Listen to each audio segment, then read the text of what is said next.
నిఘా TV news కు స్వాగతం. ముందుగా హెడ్లైన్స్. మణిపూర్లో మళ్లీ హింస, 6 మృతి. ముంబై లాల్చ్ బాగ్ రాజా గణపతి దర్శనానికి పోటెత్తిన భక్తజనం.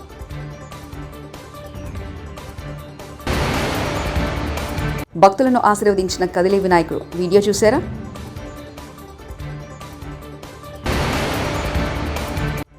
కాంగ్రెస్ కీలక నిర్ణయం, వరద బాధితులకు ఊహించని విరాళం.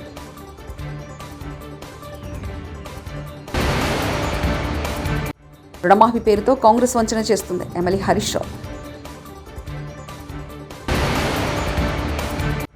బుడమేరుకు మళ్లీ పెరిగిన వరద, టెన్షన్. జాతుల ఘర్షణలో కొంతకాలంగా మణిపూర్లో జరుగుతున్న హింసాత్మక ఘటనలకు ఇటీవల తగ్గుముఖం పడుతున్న తరుణంలో మరోసారి హింస చెలరేగింది. జీరీబామ్ జిల్లాలో శనివారం ఉదయం చెలరేగిన హింసాకాండలో 6 మృతి చెందారు. శనివారం నిద్రలోనే ఓ వ్యక్తిని కూకీ సాయుధులు కాల్చి చంపడంతో కూకీ గిరిజనులు మోయితీ సాయుధ గ్రూప్ మధ్య కాల్పులకు తారి తీసినట్లు చెప్తున్నారు. ఈ కాల్పుల్లో మరో 5 మరణించినట్లు తెలుస్తుంది. ఎగిరిపోయిన పైకప్పులు, కూలిన గోడలు, కొట్టుకుపోయిన ఇల్లు.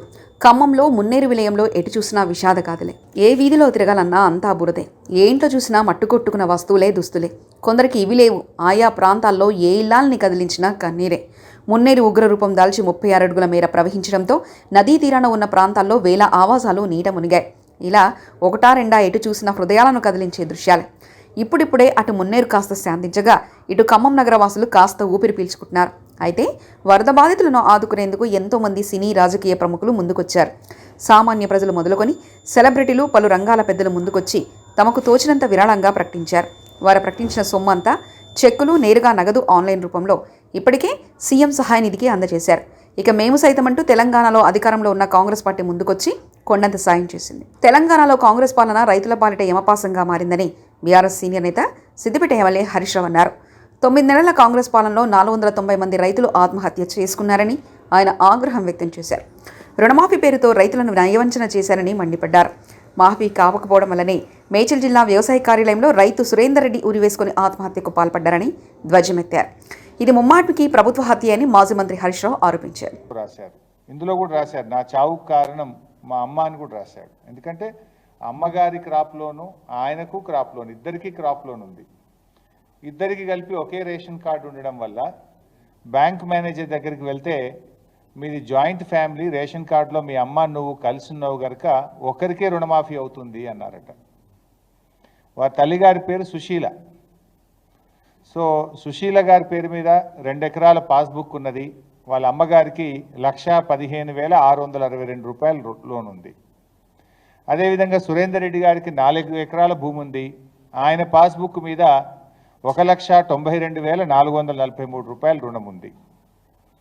ఆయన ఒక 4 రోజుల క్రితం సురేందర్ రెడ్డి గారు బ్యాంకుకు వెళ్ళారు. ఏపీజీవీబీ బ్యాంకులో ఆయనకు రుణం ఉంటే బ్యాంకుకు వెళ్ళి మేనేజర్ గారిని అడిగారు. మేనేజర్ గారు ఏమన్నారంటే, మీ అమ్మగారిది నీది ఒకే రేషన్ కార్డులో ఉంది కనుక ఒక్కరికే రుణం మాఫీ అవుతుంది, ఇద్దరికి కలిపి 2 లక్షల రూపాయలు మాత్రమే అవుతుంది, మిగతా డబ్బు మీరు చెల్లించండి అని బ్యాంక్ మేనేజర్ అనిరుద్ధ్ గారు ఆయనకు చెప్పారు. సో దాంతో మానసికంగా కలత చెందినటువంటి సురేందర్ రెడ్డి గారు ఇంట్లో కుటుంబ సభ్యులకు రుణమాఫీ జరగలేదు అని బాధ వెలిబుచ్చుతూ, ఇప్పుడు నన్ను డబ్బు కట్టమంటున్నారు, ఇంకా 1,10,000 రూపాయలు కట్టమంటున్నారు, నేను ఎక్కడి నుంచి తేవాలి అని ఆయన భార్యతో, కుమారుడితో చాలా బాధ చెప్తూ ఇంట్లో నుంచి బయటకు పోయాడు. తిరిగి రాలేదు. తర్వాత చూస్తే అర్థమైంది ఏంటంటే, మేడ్చల్ వ్యవసాయ శాఖ కార్యాలయం ముందు చెట్టుకు ఉరివేసుకొని సూసైడ్ నోట్ రాసి సురేందర్ రెడ్డి గారు చనిపోవడం జరిగింది. భారీ వర్షాలకు బుడమేరు పొంగి విజయవాడ నగరాన్ని ముంచెత్తిన విషయం తెలిసిందే. బుడమేరుకు 3 గంటలు పడడంతో ఆ భారీ విపత్తు సంభవించింది. చరిత్రలో కనీవిని ఎరగని రీతిలో నగర ప్రజలను వరదలను కంటి మీద కొనులేకుండా చేశాయి. ఎంతోమంది నిరాశ్రులయ్యారు. తినేందుకు తిండి దొరక్క, తాగేందుకు నీళ్లు లేక నానా అవస్థలు పడ్డారు. అయితే వరదల సమయంలో గండ్లు పూడ్చేందుకు ఏపీ జలవనరుల శాఖ మంత్రి నిమ్మల రామానాయుడు చేసిన కృషి అందరినీ ఆకట్టుకుంది. ఏకంగా ముఖ్యమంత్రి చంద్రబాబుతో సహా సహచర మంత్రులు, ఎమ్మెల్యేలు ప్రజల నుంచి ఆయనకు అభినందనలు వెల్లువెత్తుతున్నాయి. బెజవాడ వాసులను బుడమేరు ప్రశాంతంగా ఉండనివ్వడం లేదు. విజయవాడ పట్ల బుడమేరు పగ మేరులా మారి పట్టి పీడుస్తుంది. ఒకటా రెండా సుమారు 10 రోజులుగా ప్రజలను ముప్పుతిప్పలు పెడుతుంది. అమ్మయ్య, వానలు వరదలు తగ్గాయి అనుకున్న లోపే మళ్లీ బుడమేరు భయపడుతుంది. దీంతో ప్రాణాలు అరచేతులు పెట్టుకొని జనాలు బతుకుతున్న పరిస్థితి. కూటమి ప్రభుత్వం ఎంతో కష్టపడి ఆర్మీ సాయంతో బుడమేరు 3 గంటలు పూడ్చేసరికి కాస్త ఊపిరి పీల్చుకున్న నగరవాసులకు గంటల వ్యవధిలోనే మరో షాకింగ్ న్యూస్ వచ్చేసింది. విజయవాడ నగరంలో మళ్లీ వర్షం కురుస్తుంది. దీంతో క్రమక్రమంగా బుడమేరుకు వరద పెరుగుతుంది. దీనితోడు భారీ వర్షాలకు పులివాగు ప్రవాహం కూడా పెరిగింది. పులివాగు దాటికి బుడమేరు మరింత పొంగి ప్రవహిస్తుంది. దీంతో ఇప్పటికే పూడ్చిన 3 గంటలను యుద్ధ ప్రతిపాదికన అధికారులు మరింత ఎత్తు పెంచుతున్నారు. అర్ధరాత్రి దగ్గరుండి ఈ పనులు చేస్తున్నారు. నెల్లూరు జిల్లా కోవూరు మండలం ఇనమడుగు గ్రామంలో యాక్రిలిక్ ముత్యాలతో ఏర్పాటు చేసే కదిలే గణపతి అందరినీ ఆకట్టుకుంటుంది. ఇనమడుగు మిక్స్డ్ కాలనీలో గత 10 సంవత్సరాలుగా ఠాగూర్ టీం వినాయక చవితి వేడుకలను వినూత్నంగా నిర్వహిస్తుంది. ఈ ఏడాది దాదాపు 36,000 ముత్యాలతో 13 అడుగుల ఎత్తులో కదిలే గణపతి విగ్రహాన్ని తయారు చేశారు. వినాయకుని చెయ్యి కళ్ళు కదులుతూ భక్తులను ఆశీర్వదిస్తున్నట్లు విగ్రహాన్ని రూపొందించారు. దాదాపు 1,50,000 ఖర్చు చేసి నెల రోజుల పాటు శ్రమించి ఈ విగ్రహాన్ని తయారు చేశారు.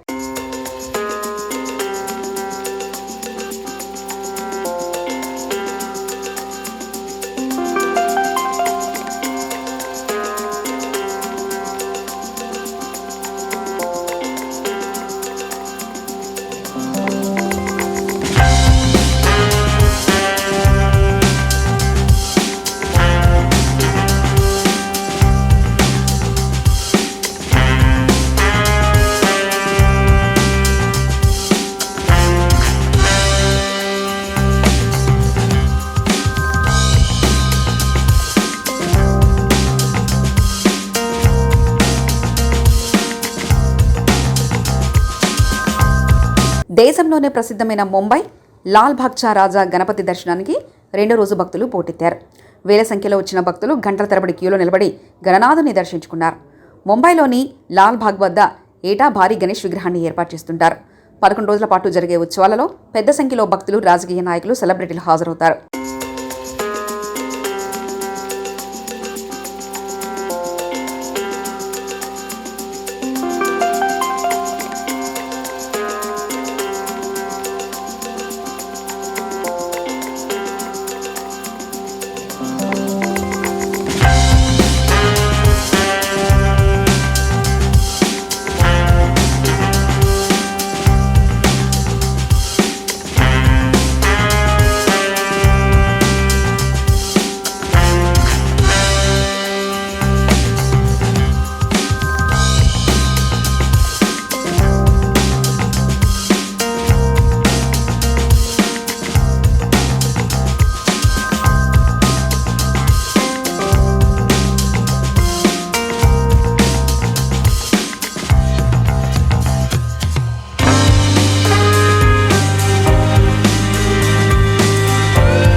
పల్నాడు జిల్లా సత్తెనపల్లిలో 61 అడుగుల భారీ మట్టి గణపతి కొలువుదీరారు. నాగార్జున సాగర్ కాలనీలో శ్రీ సత్యసాయి యూత్ కమిటీ ఆధ్వర్యంలో పర్యావరణ రహిత విఘ్నేశ్వరుడు ప్రజల పూజలు అందుకుంటున్నారు. బంకమట్టి, గడ్డి, వెదురు బొంగులు, వరిపొట్టుతో నెల రోజుల పాటు శ్రమించి గణనాథుని తీర్చిదిద్దామని నిర్వాహకులు చెప్పారు. ఉమ్మడి గుంటూరు జిల్లాలో అతిపెద్ద మట్టి వినాయకుడి ఆశీస్సులను ప్రతి ఒక్కరూ అందుకోవాలని శ్రీ సత్యసాయి యూత్ సభ్యులు కోరుతున్నారు.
విజయవాడ కూడా రాజధాని నగరంలో భాగమే కదా, అయినా విజయవాడ మీద ఎందుకంత కక్ష చంద్రబాబు? విజయవాడ నగరంలో కూటమి ప్రభుత్వం నిర్లక్ష్యమే పెనువిపత్తికి కారణమని ఈరోజు ఈనాడు పేటర్లో 14 పేజీల్లో చాలా పెద్ద ఆర్టికల్ కూడా రాశారు. ఇది టీడీపీ కూటమి ప్రభుత్వం సృష్టించిన నిశ్శబ్ద మరణహోమం. బుడమేరును కృష్ణమ్మతో కలవనీయకుండా అడ్డుపడిందెవరు? బుడమేరుకు వచ్చిన వరదను పశ్చిమ బంగాళాఖాతంలో కలవనీయకుండా అడ్డుపడి బెజవాడను ముంచిందెవరు? ఈ ముంపు రాజకీయం ఎవరి కోసం, ఎవరి ప్రయోజనాల కోసం, ఎవరి లబ్ధి కోసం? వీటికన్నిటికీ చంద్రబాబు సమాధానం చెప్పాలని పోతిన మహేష్ వైఎస్ఆర్సీపీ నేత అన్నారు. ఎవరి ప్రయోజనాల కోసం ఇదంతా చేస్తున్నారో చెప్పాలని మేము ముఖ్యమంత్రి చంద్రబాబు నాయుడు గారిని ప్రశ్నిస్తా ఉన్నాం. ఎందుకు విజయవాడ నగరాన్ని బలిపశువు చేశారు? విజయవాడ నగరంలో గతంలో ఎన్నడూ కూడా ఇలాంటి విపత్తు చూడలేదే. వరుణదేవుడికి మా మీద ఎప్పుడు ఇంత కోపం కలగలేదే. అమ్మవారి దయతో ఎప్పుడు ఆనందంగానే ఉన్నాం. కానీ మీకు మా మీద అంత కోపం ఎందుకు, అంత కక్ష ఎందుకు? చంద్రబాబు నాయుడు గారు, మీరు ఖచ్చితంగా ముఖ్యమంత్రి హోదాలో మాకు సమాధానం చెప్పాలి. విజయవాడ నగర చరిత్రకి ఎవరైనా సరే వలస వచ్చిన చరిత్రే. విజయవాడ నగరంలో అందరినీ అమ్మవారు ఒకేలాగా చూసింది, ఒకేలాగా వారందరినీ కూడా ప్రేమించింది. అందుకనే విజయవాడ నగరంకి వలస వచ్చామన్నటువంటి భావన పోయి స్థిర నివాసాలు ఏర్పాటు చేసుకున్నారు. దశాబ్దాల తరబడి ఇక్కడే ఉండిపోయారు. కానీ ఈ రోజున సొంతూరును గుర్తు తెచ్చుకొని విజయవాడ నగరం నుంచి వలసలు ఇతర ప్రాంతాలకి, వాళ్ళ స్వస్థలాలకి వెళ్ళిపోతున్నారంటే ఈ ఘోర సంఘటనని మేము చూడలేకపోతా ఉన్నాం. మా బాధని వ్యక్తం చెయ్యలేకపోతా ఉన్నాం. ఎందుకు ఇంత దుర్మార్గం చేశారు?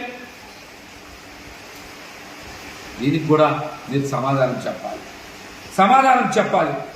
మేము చేసిన తప్పేంటి? విజయవాడ నగర ప్రజలు చేసిన తప్పేంటి? ఏదో ఒక రోజు మీ విపరీతమైనటువంటి తెలివితేటలతో హైదరాబాద్ కూడా మీరు సముద్రాన్ని తీసుకెళ్లిన ఆశ్చర్యపోకర్లా. ఎందుకంటే మీకు తోడొచ్చేటువంటి యోధులైన నాయకులు ఉన్నారు. వాళ్ళకి ఆర్టిఫిషియల్ ఇంటెలిజెన్స్ టెక్నాలజీ మీద కూడా బాగా పట్టుంది. అట్లాంటి నాయకుల మద్దతు ఉన్న మీరు ఖచ్చితంగా ఏదో ఒక రోజు హైదరాబాద్కి సముద్రాన్ని కూడా ఖచ్చితంగా తీసుకెళ్లేటువంటి సమర్థత ఉందని నేనే. హైడ్రా అధికారులకు లక్షల లంచాలు ఇచ్చామంటున్న మహిళ చెప్తున్నారు. ఇప్పుడు ఏంటో మాకు తెలియదు. మేము కోర్టుకు వెళ్ళాం కదండి. కోర్టు ఆర్డర్ ఉంది కదా, రీకౌంట్ సర్వే చేయమన్నారు. చేశాక మీరు కోలుగొట్టండి, మేము కాదంటం లేదు కదా. ఏమి కనీసం నోటీస్ కూడా ఇవ్వలేదు. కనీసం మా పేపర్ కూడా ఎవడు ఇక్కడ చూసిన దిక్కు లేదు. రెవెన్యూ అధికారులకు ఇచ్చారా మేడం? ఎవరు? అందరికి జీహెచ్ఎంసీ నుంచి రెవెన్యూ అధికారులకు కూడా ఇచ్చాం. అక్కడ సీసీ కెమెరాలోకి వెళ్తే మేము వచ్చామో లేదో అన్నీ తెలుస్తుంది. తీయండి. ఎంత ఇచ్చారు మేడం? చూడండి, వాళ్ళకి రమ్మనమనండి. మా ఎదుట నిల్చుంటే మేము ఎంత ఇచ్చామో ఏంటో అన్నీ తెలుస్తుంది. మణిపూర్లో మళ్లీ హింస, 6 మృతి. ముంబై లాల్చ్ బాగ్ రాజా గణపతి దర్శనానికి పోటెత్తిన భక్తజనం.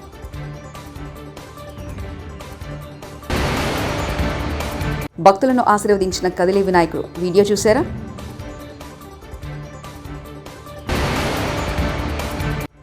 కాంగ్రెస్ కీలక నిర్ణయం, వరద బాధితులకు ఊహించని విరాళం.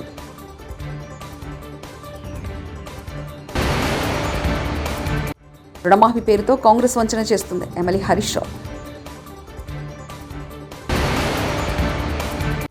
బుడమేరుకు మళ్లీ పెరిగిన వరద, టెన్షన్. ఇవి బులెటిన్ విశేషాలు. చూస్తూనే ఉండండి నిఘా టీవీ న్యూస్.